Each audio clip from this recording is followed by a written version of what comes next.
আজকের এই বিশেষ দিনে আমাদের বাসায় সব কিছু হবে নিরামিষ, মানে সকাল থেকে রাত পর্যন্ত সব খাবার দাবার নিরামিষভাবেই করা হবে।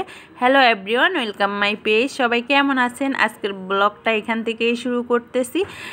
সবাইকে জানাই শুভ সকাল। সকাল সকাল ভিডিওটা শুরু করলাম। আর সকালের যে বাসি কাজগুলো থাকে সেগুলো করা হয়ে গেছে, যেহেতু আমি আগের দিন রাতেই সব কিছু রেডি করে থাকি, তো সকালে তেমন আর ঝামেলা হয় না। তারপরেও বিশেষ কোনো দিনে বা বিশেষ কোনো তিথিতে একটু একটু কাজ থাকে। তো সকালে আমি সবগুলো কাজ করে স্নান করে এসে পুজো দিয়ে নিলাম। আর আজকে একটা বিশেষ তিথি, যেহেতু অক্ষয় তৃতীয়া, এই তিথিতে যা ভালো করবে সেগুলো অক্ষয় থাকবে, যেগুলো খারাপ কাজ করবে সেগুলো অক্ষয়ে থাকবে। তাই চেষ্টা করছি আজকে সারাটা দিন ভালোভাবেই কাটানোর জন্য।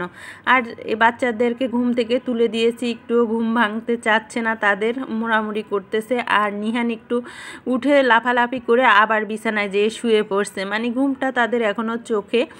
সকাল সকালেই তুলে দিয়েছি, সকাল বলতে এখন 8:30টার মতো বাজে, তো ওরা একটু লেট করেই ঘুম থেকে উঠে। এইদিকে আমি তো একদম ভোরবেলা উঠে পুরো বাসাটা পরিষ্কার করে তারপর স্নান করে পুজো দিয়ে আসলাম, দেখতেই পেলেন। তো এখন আমি একটু সকালের জন্য খাবার বানাচ্ছি, নাস্তা তৈরি করব। তার জন্য বুটের ডাল সিদ্ধ দিয়ে দিলাম। আর এই বুটের ডাল দিয়ে আজকে এই রুটিটা খাওয়া হবে। তো এর ভিতরে আমি ডালটা এই যে ফোড়ন দিয়ে দিলাম আদা আর জিরে বাটা দিয়ে। এই ডালটা কিন্তু এইভাবে খেতে খুবই ভালো লাগে রুটির সাথে বা ভাতের সাথেও। তো সকালের খাবার হচ্ছে আমাদের আজকে রুটি আর হলো ডাল, বেশি কিছু আর করব না। অনেকটাই লেট হয়ে গেছে, বাচ্চাদেরও খিদা পেয়ে গেছে, 10:30টার মতো বাজে। তো এই যে রুটিগুলো আজকে অনেক সফট হয়েছে, ফুলছে দারুণ। আর কোনো কিছু এত সুন্দর হলে আমার খুবই ভালো লাগে, মনটা একদম ভরে যায়। যাই হোক, এই তো আজকের ডালটা আমি যেভাবে রান্না করতে চেয়েছিলাম একদম মনের মতো করেই রান্না করতে পেরেছি। একদম পাতলাও না, আবার একদম ঘনও না, একদম নর্মাল একটা থিকনেস এসেছে ডালের, মানে রুটির দিয়ে খাওয়ার জন্য।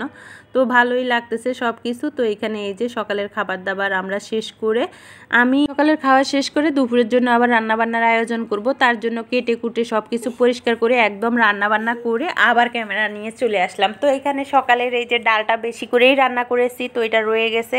আর ওইদিকে 5 রকমের ভাজা করেছিলাম, আলু, তারপরে বেগুন, করলা, এগুলো মিলে 5 রকমের ভাজা করেছিলাম।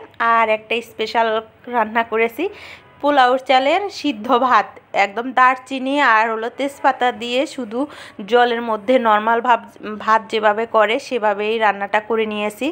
এই পোলাওর চালের ভাতটা দিয়ে নিরামিষ সবজি খেতে অনেক ভালো লাগে। আর আজকে যেহেতু অক্ষয় তৃতীয়া, সেই উপলক্ষে আমি সব কিছু নিরামিষ রান্না করেছি। আজকে সারাদিন শুধু নিরামিষ খাবার দাবারই হবে। তো হিন্দুদের অনেক বিশেষ তিথি আছে, ওই তিথিগুলোতে নিরামিষ খাবার দাবার খাওয়া হয়। তো মঙ্গলবারে আবার নিরামিষ খাই।